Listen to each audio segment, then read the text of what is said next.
If you can put compelling content into the world and continue to build on that consistently, that's going to make your podcast much more interesting and much more valuable.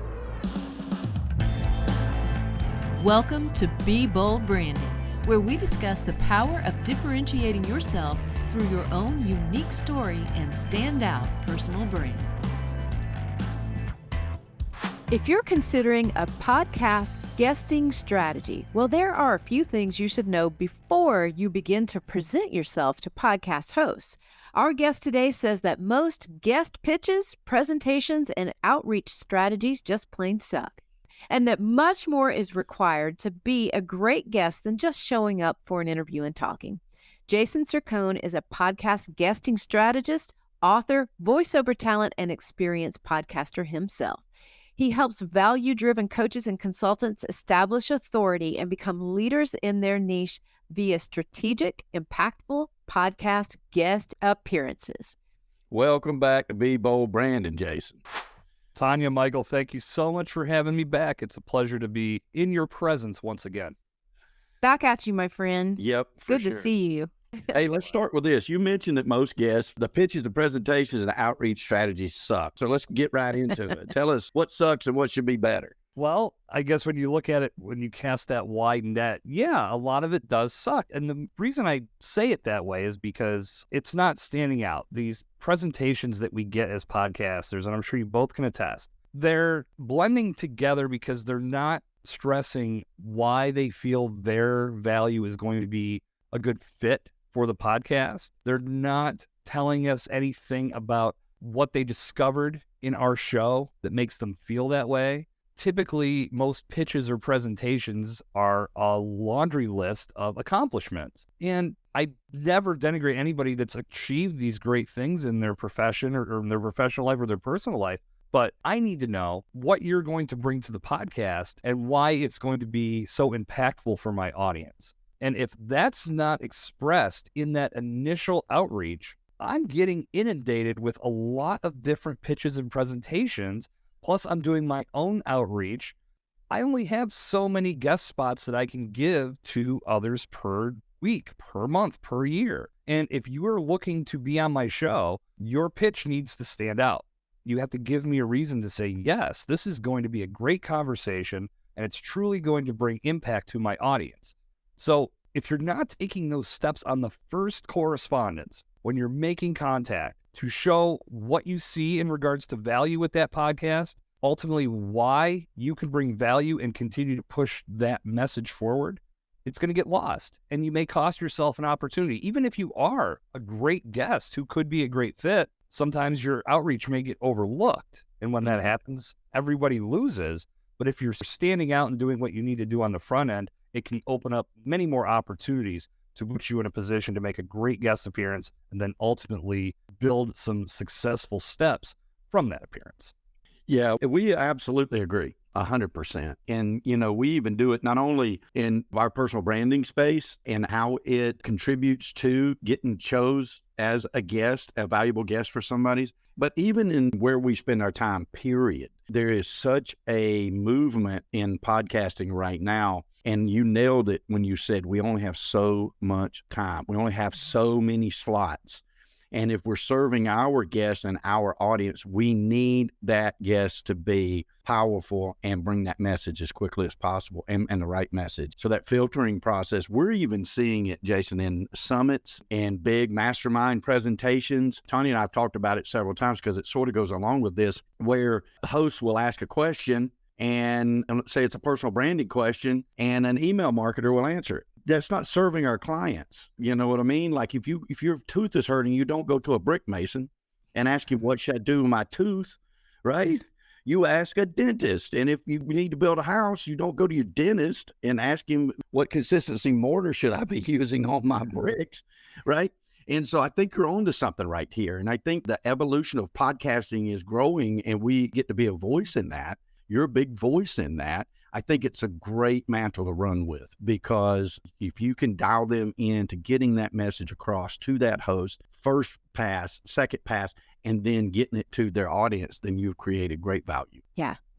Yeah. For sure. And Jason, on the front end of that, we treat personal branding pretty much the same. You say, well, I'm just kind of mincing words here, but you say, okay, you might not get another opportunity if you don't nail it the first opportunity. First impressions are everything, right? And that's where a lot of opportunity is missed. Just like in personal branding, if you don't have your brand really dialed in on the front end, you don't even know how many opportunities you're missing. So is there, in the podcasting world, as far as being a guest, an expert guest on a podcast, is there a certain formula or a few steps that you can recommend to people to say, okay, if you don't do anything but this, make sure you do these things?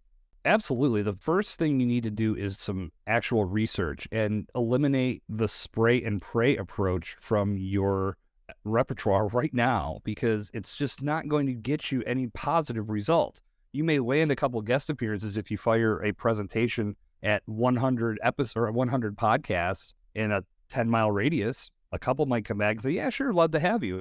But it's ultimately more a waste of your time, because if those podcasts don't speak to your target customer, your target audience, it's just going to be a message that gets lost in the ether. So you have to find shows that align with your objectives and make sure that when you lend your expertise, it's going to be hitting the ears of people that want to hear your message. Additionally, you also want to connect with podcasts to where you could potentially earn business from that podcaster because they are in your arena.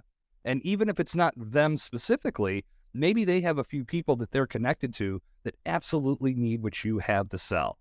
And as long as you help them build valuable content and you don't just show up in sales mode, hoping that if I do a half-hour sales pitch, someone will buy from me. Right. Spoiler alert, they won't, because either that episode will never go live, or anybody that tunes in will say, why am I listening to this infomercial? I'm going to the next podcast. Yeah, right. Yeah. So Agreed. Understanding on the front end that you're there to provide value and to share insights and to position yourself as a thought leader, that is going to lead to sales down the road. It can welcome people into your ecosystem where you can continue to nurture them as if any other lead that comes into your system or an ecosystem, however you want to define it. But if you're not finding the right shows to reach out to make those guest appearances, it's just never going to align. And another very, very big point to keep in mind is, even if you do find a show where you do some research, things seem to line up, the content that's being covered is very much in your wheelhouse, when you do your presentation, even if it's flawless, the host of that show may not feel the same way. So never go into any podcast presentation assuming that you're a perfect fit, because the only person that can determine that is the host or the producers of that show, because they know their audience and they know their content flow more than you ever will, even if you do listen to some episodes and find something that lines up. But if you go into it with that attitude of saying, listen, I know I don't assume I'm a perfect fit, but I do find the message that you're putting into the world valuable. And if you're looking for people to help you push that message forward, I would love to volunteer my expertise and join you to collaborate on something special. It's a different way of approaching it, but that stands out because that tells the podcaster that you're actually making sure that you would be a good fit, and you're letting them know on the front end what kind of value you're going to bring to the microphone. And that often gets so overlooked. So on the front end, those are two very critical items that you have to keep front of mind, or else your efforts are going to fall flat. Okay, I want to turn this on its head for just 1 second. Okay, so let's say you're a podcast guest, because we've both been that. Like, if you're a podcaster, chances are super, super high that you're also guesting on other people's podcasts as well. Right. So when you are a guest on somebody else's podcast, let's say the podcast isn't very clear as to what they cover. They're all over the place. You go through their list and it's like they're talking to one person about health, they're talking to another person about finance, and you can't really find the glue that holds it all together. What is your advice there? Run or try to figure it out? I would probably be run. I would move on, because I was a part of a presentation or a part of a group, what do we want to call it? It's the Pod Pros event back in January that Alex Sanfilippo of Podmatch put together. And there was a lot of great presenters. I was one of them, and I was on stage with a lot of great people. And we wrapped up that day with a keynote from John Lee Dumas. And he had made a comment in that presentation saying that, and for those that don't know, John Lee Dumas is the host of Entrepreneurs on Fire, one of the top marketing podcasts or maybe just podcasts as a whole out there right now. But he had made a comment that he couldn't do what he did in 2012 when he launched his podcast today because his goal was to be the first daily entrepreneurial-based podcast. There are a lot of those now. So you have to be very specific in how you are creating content and then speak to a very specific audience and then let those people filter in and support your show. If you're trying to speak to everybody, you're speaking to nobody. So it's very likely that a podcast that has no clear direction on where they're going with their content isn't going to be around for long. Now, you could choose to make an appearance on that show if you feel it's worth your time, but more than likely, if there's no clear direction, no clear target audience, it's going to be very hard for that show to gain traction, and ultimately, it's not going to be able to find enough ears for it to make an impact on your efforts. So the ball is in your court. No one is stopping you from doing anything that you want to do, but just know up front that it may not be the most advantageous when it's all said.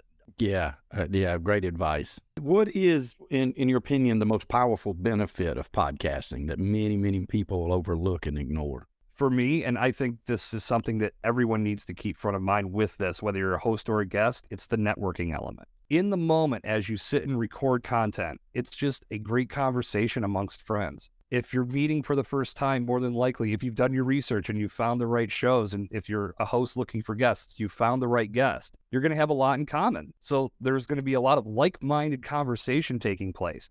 And when you start to build that chemistry, not only do you create great podcast content, maybe it leads to a business relationship. Maybe it leads to referrals. Maybe it leads to that person buying from you on the spot or recommending you to a few people within their client base that need exactly what you have to offer. The networking element is huge in this. So it's all about building quality relationships versus just a one-time transaction of creating a podcast.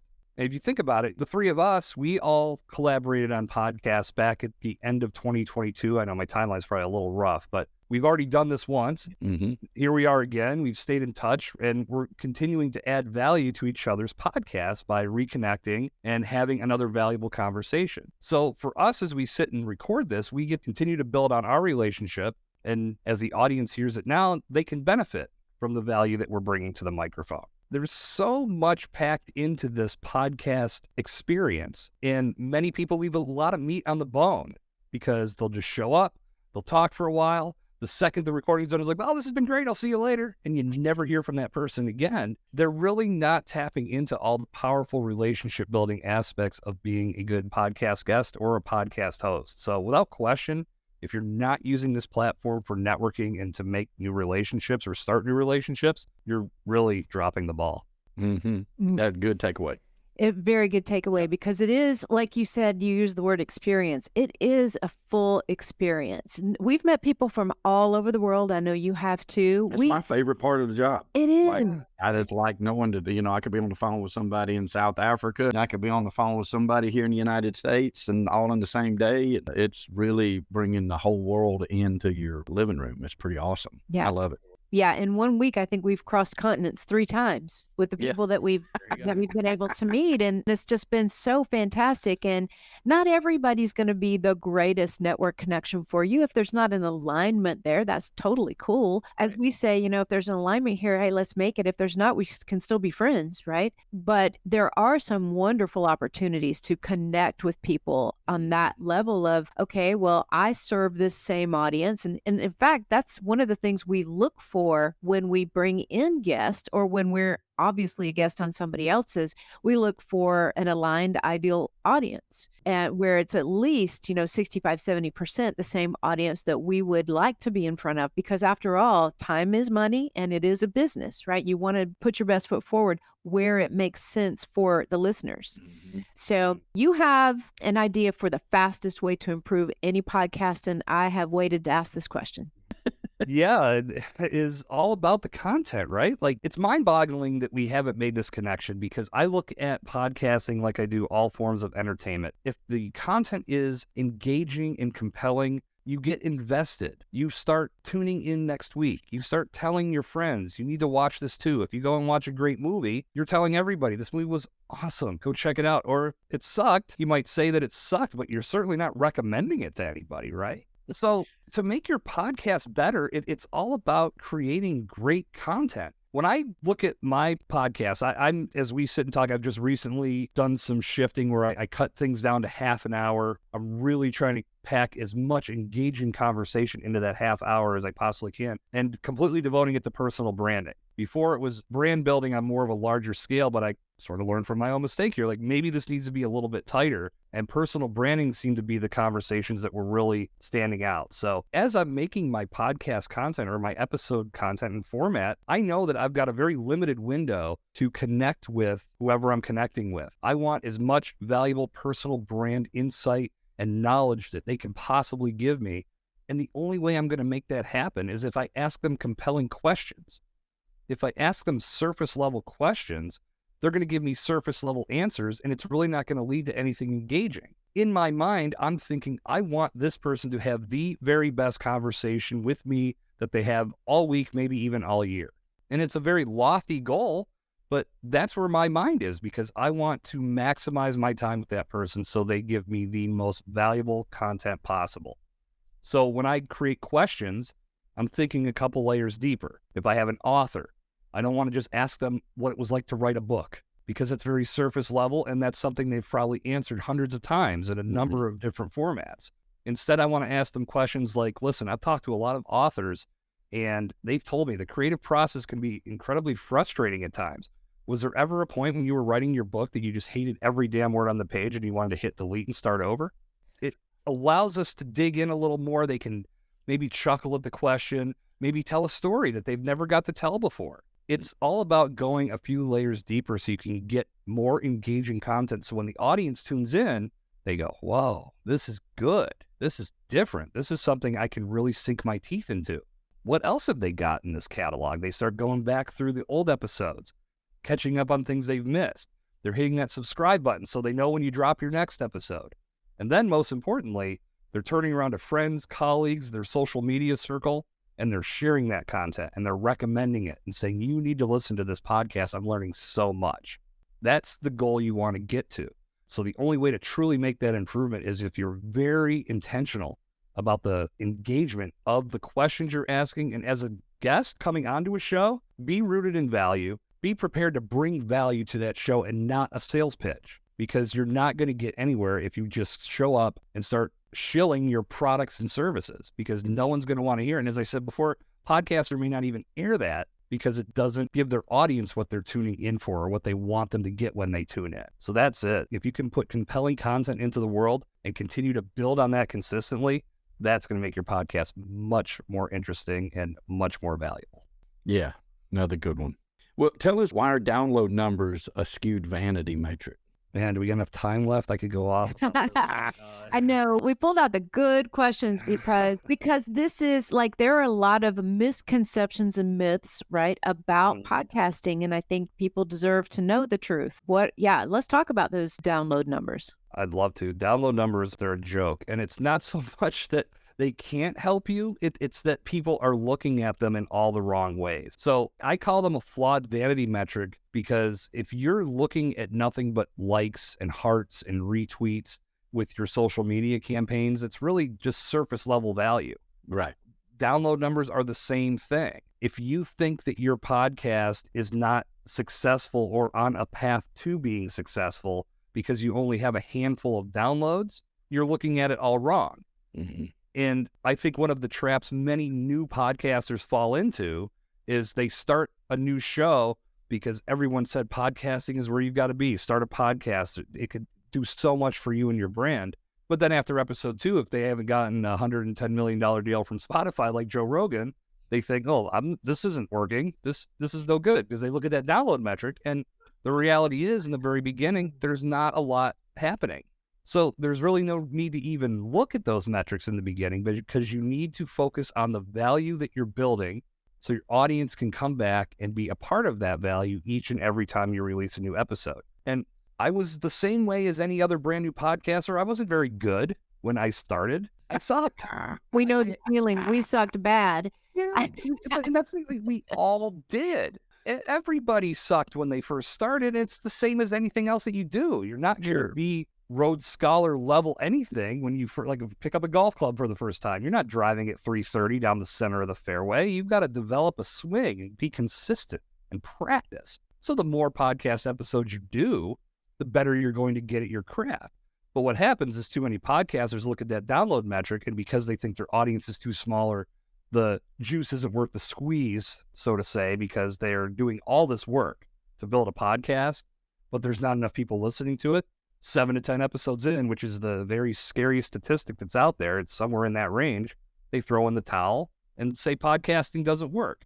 Mm-hmm. So we've got this graveyard of dead podcasts out there, and it's a shame because more than likely, they didn't come into it with a plan of action. They didn't have a true commitment, and they really weren't as passionate about the subject matter as they said they were, because no one is going to give up on something within a few episodes if they're truly passionate and they're truly committed. So don't let the download numbers throw you off and derail you before you ever reach a breakthrough. And then on the guest side of things, don't look at a show and say, well, they don't have enough downloads for me. I'm not going to go on that show. That's insane, because even the smallest of audiences could bring value to you in regards to finding new clients, bringing new people into your world. If your message aligns and your story resonates with what they're looking for. So it doesn't have to be millions of people in the audience. It could be a few hundred, and you could have just as much of an impact, if not more. Sure. Because those few hundred have shown up for a very specific reason. Exactly. And if your expertise speaks to that, it can get you to a new plateau in regards to the growth of your brand. But again, download numbers throw so many people off before they even get a chance to truly break through. It's a shame. And that's what I'm saying. Like, I tell any new podcaster, do not look at your metrics for 6 months. It's a big challenge, but focus on the value you're putting together first. Get good at your craft. That's so true. It's absolutely true. I mean, we should be doing our podcast talking to one person, that one person that needs it. And, you know, if you could get 5 of your neighbors to listen to you, one of them's probably going to buy from you, possibly 2. Well, here's a metric you both will absolutely love, and Michael already knows this. One of our best presentations ever was in front of about 18, 19 people. We walked away with 6 new clients. 18, 19 people, not 18, 19,000 downloads, people. It's 18 or 19 people, and we walked away with 6 clients out of that. That's because we were in front of the right audience, and we presented in a way that made them realize, hey, I really could use some help with this. And we provided that solution for them. Okay, so one fun question for you, Jason. If you were not doing a podcast for other podcasters right now, what would you be doing a podcast about? Well, technically, and it's funny you say that, because Evolution of Brand is technically not a podcast for podcasters. We're zeroing in more on personal branding. However, I am going to be launching a podcast. It's already launched. It's out there. It's called Pod Theory, but I'm going to be rebranding it in the near future to speak specifically to guesting. So it will be called Podcast Guesting Simplified. That will be out soon. Stay tuned. But if it wasn't anything about that, I'd have to think I'd probably be doing something in either the sports world or something where I go back and give my takes on classic television programs and movies, something in the entertainment. Well, that's interesting. What was your favorite classic, or a couple of them? Well, I mean, I don't even know if you define them classic. Like, in regards to television shows, I'm just thinking like these epic series that have come out, at least in the span of my lifetime. Like The Sopranos is my favorite, without question. So great one. If I could pick that apart and really just dive into each episode and talk about the different elements and aspects that are unfolding, that would be a lot of fun. Breaking Bad and Better Call Saul, those two together, would be another fun one to really dig into. So yeah, I think if I had the time, if we can get an 8th day tacked onto the week and extra hours on the day, give me another podcast. Let's do it. I love it. That's cool. All right, one last question. If our listeners have the freedom to visit anywhere in the world, what place would you recommend to them and why? Wow, that's a great question, because I honestly, it's so hard to answer that because I haven't been able to do as much world exploring as I thought. So I will keep this as simple as I possibly can. I'm in Pittsburgh, Pennsylvania, And I got here in the early 2000s, and the steps forward this city has made in regards to culture, technology, just overall environment. I'm pretty sure it's one of the top cities to live in. And over the past years, I mean, however much clout you want to give those types of lists and surveys or whatever, but come to Pittsburgh, baby. There's a lot happening here. And City of Bridges. That's right. City of Bridges, City of Champions, although that each year we're getting further and further away from that. Our sports teams are not doing well right now, but we've been so spoiled for all these years, it's hard to complain. That is true. I'm not going to complain, but I know this. You complain about the Steelers, nope. Yeah, she's a big Steelers fan. Well, that's my team too, but they stink. I'm sorry. If a winning It's rebuilding year. Well, they think, oh, we got a winning record, so that's what all the fans keep. I'm like, so? Not today. Well, they finished the season 9-8, and that's success in so many people's eyes. I'm like, no, success is winning it all, and you're nowhere near the top teams in the league. So outside of football right now, outside of the Penguins falling apart, come to Pittsburgh. There's a lot happening here. I like that. I like that choice. That's a good one. A little nugget for you. I used to consult Froggy Radio out there. I remember we talked about that the first time we got together and recorded, which is pretty cool. I still have my Froggy Radio coffee mug. She does. Well, Jason, tell everybody what's the best way to learn about you, contact you. Jump over to my website. That's the easiest place to find me, jasoncercone.com. You'll be able to connect to everything there.